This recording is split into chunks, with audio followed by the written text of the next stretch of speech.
Köszöntök mindenkit az Aurora for Glamour mesés divat bemutató előadáson, ahol a magyar népesség balladák életre kelnek. A divat bemutatón az autentikus népviseletek és hímzés minták, illetve az ezekből inspirálódott ruhák és ékszerek kerülnek a táncosokra. Magyar népmesék, balladák, gyűjtések elevenednek meg a nézők szem előtt, miközben a népi kultúra minden része itt lesz a színpadon, újra tervezett verzióban. És mindezt csak azért tesszük, hogy bemutassuk, a magyar örökség lehet divatos és színházi élmény is egyben. Németh Hajnal Aurora, az előadás megálmodója, a Népviselet Napja nagykövete és a Magyar Viseletért-díj tulajdonosaként azt tűzte ki célul, hogy újra megszerettesse a magyar emberekkel az őseink kultúráját. Méghozzá hol szórakoztató, hol megható, hol divatos, hol szemet györgyölködtető módon. Szeretné megőrizni a múltunk értékes darabjait, miközben átformálja őket a mai világ számára is érthető, hordható, befogadható alapba. A mai előadás különlegessége, hogy több darab is kifejezetten ide, a jubileumi 35. Göcsei Aratónapra készült zalai legendával, vagy felidézve, megemlékezve múltunk fájó eseményéről.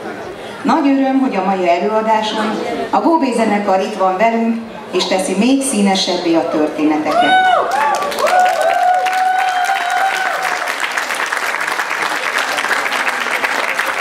Jó szórakozást kívánok! A tokai édes borok legendája. Egykoron a Tokai hegy haragos tűzhányó volt, ahol jókedvű tündérek éltek és előszeretettel labdáztak egymással. Ám a tündérkirálynő Várhegyen élt, míg szerelmesét a Tokaj-hegyhez láncolta kötelessége. Így a két hegycsúcs között játszották kedves játékukat, míg nem egy napon a tündérkirály belezuhant a kráterbe. Az elhunyt szerelmét megsirató kedvesének záporzó könnyei beterítették a hegyoldalt, és a cseppeket magába szívta a talaj, ettől lett olyan édes a tokai bor. Amin nem is csodálkozhatunk, hiszen tündérkönnyek éltetik a szőlőtőkéket. A többi tündér félelmében a pincékbe rejtőzött, ki tudja, talán ma is ők vigyázzák a borvidéket. Úgyhogy mindenkinek azt javaslom, óvatosan menjetek borkóstolóra, hiszen lehet, éppen egy tündér tölt nektek a poharatokba a tündérkönyvből fakadó bor.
Mondd meg, hogy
Kékszakáló herceg vára.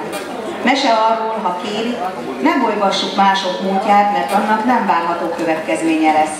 A Kékszakáló herceg újasszonyt hoz a várába. Juditnak mindenét odaadja, csak azt kéri tőle, ne nyissa ki a 7 lelapatolt ajtót. Az asszony azonban mindent és mindenkit hátrahagyott a férfiért, ezért szeretné teljesen megismerni őt.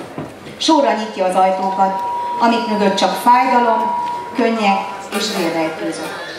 A Kékszakáló egyre erőteljesebben kérleli asszonyát, hagyja a múltját békében, de Judit előtt már csak a 7. ajtó állni. S feltárul ez is, ahonnan előjön a 3 régi, halott asszony. Ők gyűjtögették a herceg kincseit, ők gondozták a kertet és az országot. Szépen lassan maguk közé zárják a 4. utolsó asszonyt, Juditot. Innen már nincs visszaút. A Kékszakáló herceg számára mindig is éjjel lesz már. Örök magányra kárhoztatta önmagát és asszonyait is.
fenn a csillag, fenn az ég, majd eszedbe jutok még, majd eszedbe jutok még, eljutok még.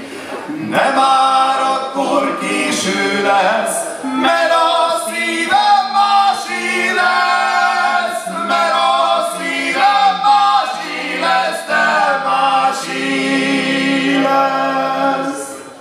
Budai Ilona. Egy ballada arról, hogy az ember egész életében a kincset kergeti.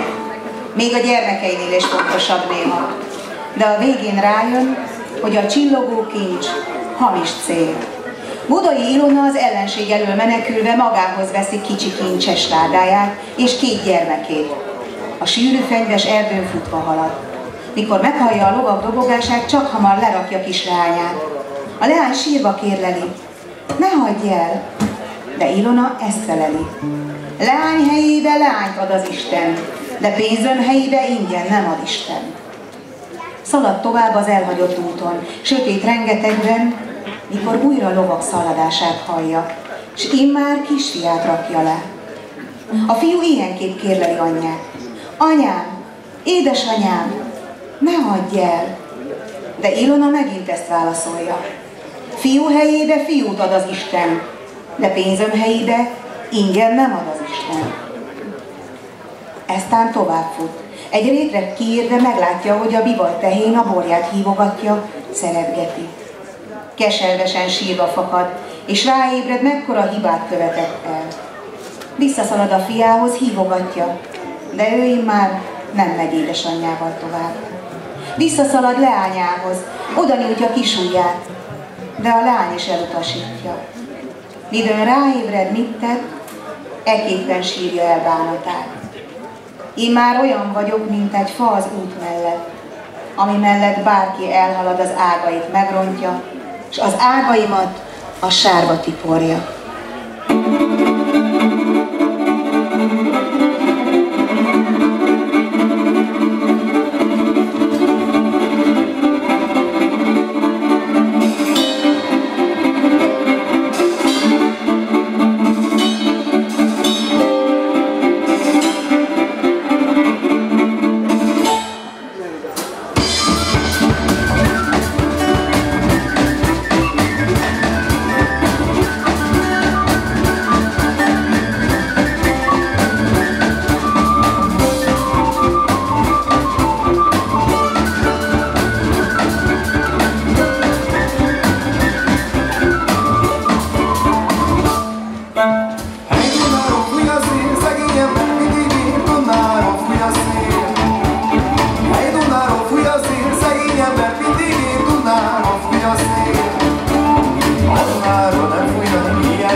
Bognár Sobri Jóska betyárról, aki a maga idejében retteget útonálló volt.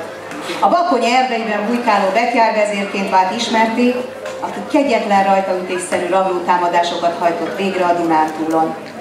Népmesék, dalok, táncok őrzik rémtetteinek emlékét.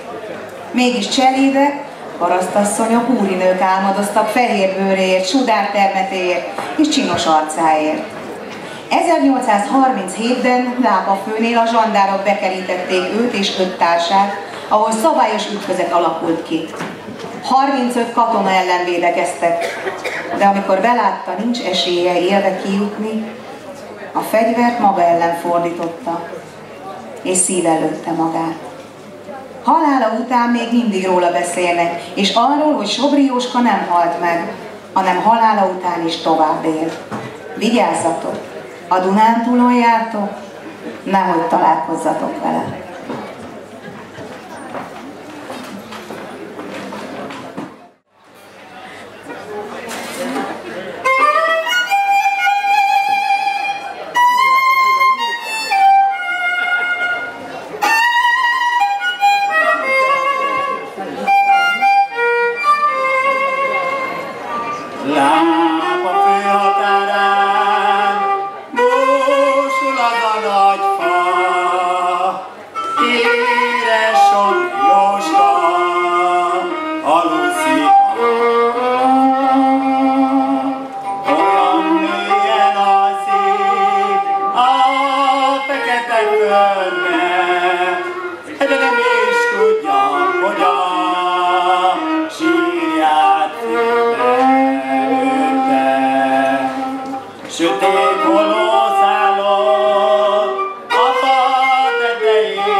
Történet a szent életű asszonyról, aki megmutatja nekünk, ha jót cselekszünk, a Jóisten csodát tesz értünk. Árpád-házi Erzsébet 1207-ben született Magyarországon. Bátyja a híres 4. Béla király. Fiatalon került idegen országba, ahol már korán megkezdte vezeklő életmódját. Gyakran böjtölt, ostorozta magát, de közben kórházat, menedékhelyet alapított árva gyermekek részére. A háború és éhség idején az éléstárból adott a szegényeknek enni, amit a családja nem nézett jó szemmel. Így esett, hogy férje halála után kenyeret vitt kosarában a gondozottjainak, mikor a sorórával összetalálkozott. Félelmében, hogy eltiltják a jótettektől, azt mondta, rózsákat visz magával. Ahogy megmutatta a kosár tartalmát, a kenyerek azon nyomban illatos és gyönyörű virágokká változtak. Isten nem engedte, hogy a szent életű asszony hazudjon. Így lett Szent Erzsébet jelképe, a kosárban vitt rózsa. Sírjánál sok gyógyulás, csodás esemény történt. Így 1235-ben 9. Gergely pápa szentté avatta, és azóta is megemlékezünk róla, mint a szegények segítője, aki önmaga is gyönyörű lelkű rózsavirág volt.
Meséje.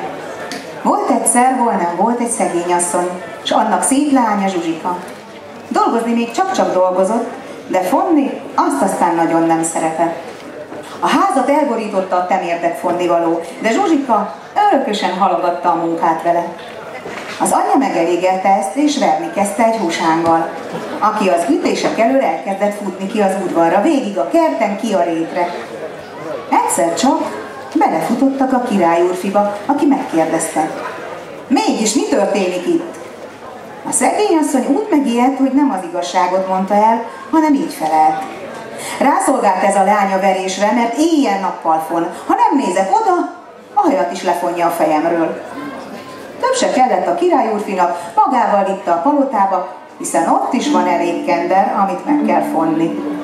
No, Zsuzsika meglátta a kendertengert, és azon nyomban sírva fakadt. A sírása olyan hangos volt, hogy oda csalogatott egy törpét, aki azt ajánlotta fel, hogy felfonja a sok kendert, de csak akkor, ha a leány kitakálja a nevét. Csak egyet hibázott a törpe, jókedvében énekelve sietett el, s mit ad Isten a szövegbe, beleénekelte a saját nevét. Így mire visszatért a királyúrfi, ott várta a sok fonas, azon nyomban feleségül kérte Zsuzsikát.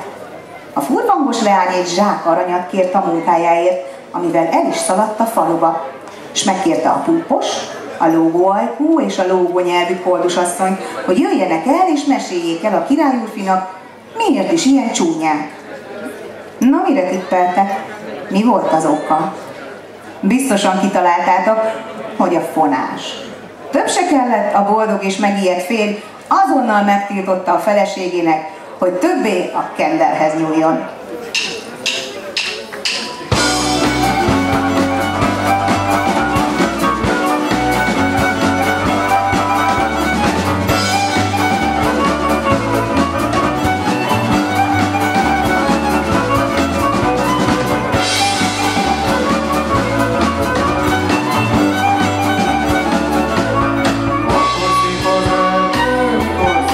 Olyan a vadgal,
Válicka kisasszony és a Göcsei úrfi. Szomorú történet a két szerelmesről, akiknek nevét őrzi Zala térsége, a csodás Göcsej és a Válicka folyó. Honfoglaló őseink idején élt ebben a térségben a szláv Válicka, a legszebb lány. Göcsei úrfi, aki a dombokon élt, csak Válickát leste, amikor csak tehette. Szellőt küldött neki, hogy arcát simogassa, napsugarat, hogy körbeölelje. Egy napon az idillnek vége lett, mikor Tas vezér katonái elrabolták a pázsiton táncoló lányokat. Azonban miközben a magyarok leültek lakomázni, Válicka kisasszony hajkoronájából szomorú fűzfa ágak nőttek ki. Szeméből örökké könny csordogált. Így a lábánál a könnyeiből patak keletkezett, ami folydogált a Zala folyó felé. Göcsei úrfi sokáig lejárt a patakhoz, aminek tükrében meglátta a csodás leány. Azonban egy nap többet nem jött, és senki nem látta. Azóta a róla elnevezett tájban, Göcsei szívében dobban az ő szíve, elvesztett szerelme után.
normális is lehet, ha hiszünk benne. Zala megye közkedvelt és különleges gyógytava a Hévízi-tó, Európa legnagyobb melegvizes tava. Keletkezését egy történet övezi. A régi keresztény időkben egy dajka Szűz Máriához fohászkodott, hogy lebénult fia meggyógyuljon. Imádkozott éjjel és nappal, mire hite és szavai hatására Szűz Mária forrást fakasztott, mely gyógyvízével újra talpra állította a beteg fiút. A fiú nem, hogy meggyógyult, hanem első Theodosius néven római császár lett. A dajka üzenete: higgyünk rendületlenül az ima erejében, még ha túl sötétnek tűnik is az éjszaka, és talán válaszként újabb csodát élhetünk át Szűz Mária erejével.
A Dómkanyar hőseinek története. tragikus történelem, melyben 100 000 magyar katona vesztette életét. Kimondani is sok, nemhogy emberéletben számolni.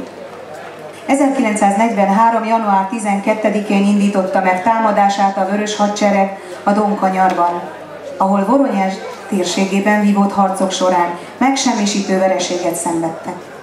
Az itt történtek a magyar hadtörténelem legszomorúbb fejezete közé tartoznak. A megfelelő fegyverzet és felszerelés nélkül küldött katonák lehetetlen feladattal szembesültek. A -40 fokos orosz télbe kellett harcolniuk. Szomorú tény nekünk novaiaként, hogy itt a falu melletti erdőben képezték ki a tartalékosokat alig egy hét alatt, és indultak is a frontra. Jány Gusztáv szavaival így idézzük meg a hősöket. Hódolattal hajlok meg lélekben hősi halottaink és sebesültjeink előtt, és megköszönöm valamennyiünk nevében, mit értünk és a magyar jövendőért tettek. Egyikünk se felejtse el, hogy azok helyett és azok mellé, kik egyáltalán nem, vagy fél lábbal, fél karral, csonkán, bénán kerültek haza, nekünk kell odaállni, nekünk kell szeretteiket segíteni, azzal, hogy elvégezzük helyettük azt a munkát, melyre ők már képtelenek. Segíts, mert az Isten téged is csak akkor segít meg. Töröld le a könnyet, adj karod erejéből, szíved melegéből, mert ők még többet adtak érettől.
című magyar népmese.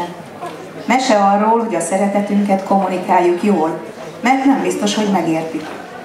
Egyszer volt, hol nem volt egy bölcsöreg király, aki próbára akarta tenni 3 szép leányát. Megkérte őket, hogy mondják el, ki mennyire szereti őt. Az első lány azt mondta: annyira szeretlek, édesapám, mint a galamba tiszta búzát. A második azt mondta: mint a forró, meleg nyárban a szellőt, úgy szeretlek. A harmadik viszont azt felelte: édesapám, úgy szeretlek, mint az emberek a sót. Égtelen haragra gerjedt a király, és azon nyomban elküldte lányát. Szegény lány menekült 7 határon keresztül, míg nem egy odvas fában lett menedéket. Egyszer csak rátalált egy herceg, aki minden nap szólogatta: gyere elő a fából, tudom, hogy ott vagy. Addig-addig hívogatta, míg elfogyott a türelme, és így szólt: gyere elő, ember, vagy mit élsz, mert rögtön beléd lövök. Erre a megszeppent királylány előbújt koszosan, de a hercegnek nem kellett a cicoma. Meglátta a szépséget, és rögtön a palotájába vitte a leányt. Kapott ott szép ruhákat, és a herceg rögtön megkérte a királylány kezét. Csaptak akkora lakodalmat, hogy az egész birodalom a csodájára járt, de szegény lány nem tudott a rossz emléktől szabadulni. A férje kérdezgette is: galambom, mitől vagy olyan szomorú? Még ne egy napon elmesélte töviről hegyire, mi is történt. A herceg azon nyomban meghívatta a királyt. A lakoma szebbnél szebb fogásokkal folyt, de egy valami nagyon hiányzott mindől, mégpedig a só. Egy idő után a király szóvá tette ezt a hercegnek, hiszen olyan ízetlenül főz, hogy szinte ehetetlen az étel. Így a herceg elmesélte, hogy a szakácsoknak parancsba adta, hogy egy szem sót se lehet rakni a semmibe sem, mert úgy tudják, a király nem szereti a sót. Hát mindjárt kiderült, hogy a herceg a királylányától hallotta ezt a történetet, aki belépett a terembe, és apa és lánya egymás nyakába borulva ünnepelték, hogy újra egymásra találtak, és hogy úgy szeretni, mint a sót, a legnagyobb bók, amit valaha adhatunk.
Sionánál, csuhajjaj, ne csuhajj.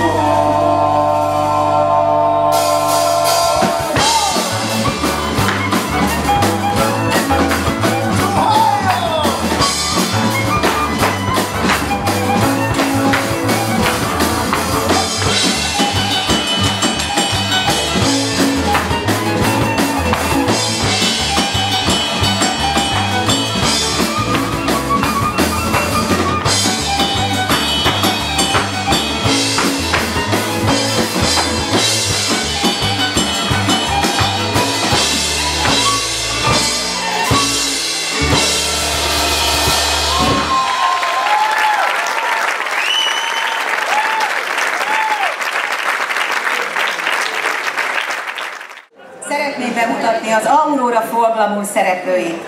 A tokaji édesborok legendája, Tündér királylány, Ádám Kiara Hanna, Tündérek, Leki Laura, Mihály Luca, Molnár Dóra, Böjte Julianna, Tündér királyfi, Molnár Csanád. Kékszakálú herceg vára, Judit, Barabás Lilla, Kékszakálú herceg, Bolla Dávid. Halottasszonyok, Krokics Anikó, Kósakemes Laura, Vargyai Zsófia. Budai Ilona balladája, Budai Ilona, Felhősi Mária, leánya Gönnye Janka, kisfia Litták Ervin. Szent Erzsébet legendája, Szent Erzsébet Jakab Nagy Rozina, énekesnő Závec Nikolett.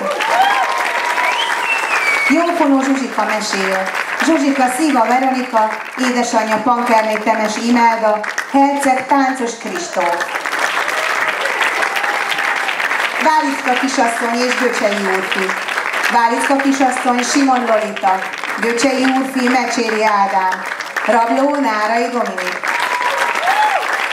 Hévíz legendája, édesanyja és énekes Palkovics Réka. A só magyar népmese, király Török Tamás, három királyleány, Varga Lili, Csalló Sára Róza, Csupák Sára, királyfi Vég Csanád. A Donkanyar hőseinek legendája és Sobri Jóska betyár története, Táncos Kristóf, Bolla Dávid, Nárai Dominik, Mecséri Ádám, Török Tamás, Vég Csanád, Molnár Csanád, Ádám Martin Bálint, Genese Dániel és Kósa Ruben.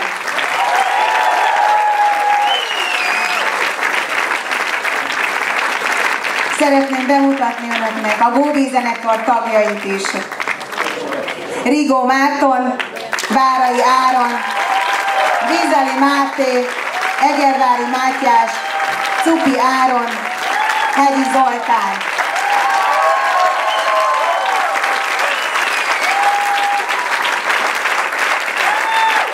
Mesélő Szalai Cecília,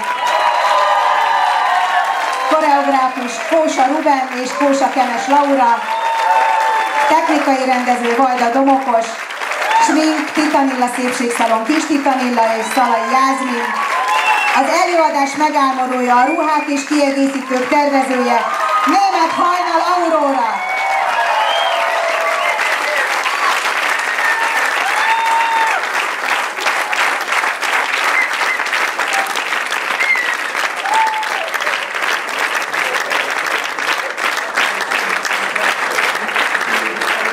Nagyon picit magamhoz ragadom a szót, szeretném megköszönni, hogy minden évben eljöhetünk ide Novára, polgármester úrnak, Szalai Cecíliának, mindenki, aki segíti ezt a rendezvényt. Ugye 35 éves, igyekeztünk a helyi balladákat, legendákat életre kelteni, és azt, hogy a magyar népzene, a néptánc, a népviseletek, a balladák, legendák ma is trendik lehetnek. Éljen a magyar népművészet sokáig!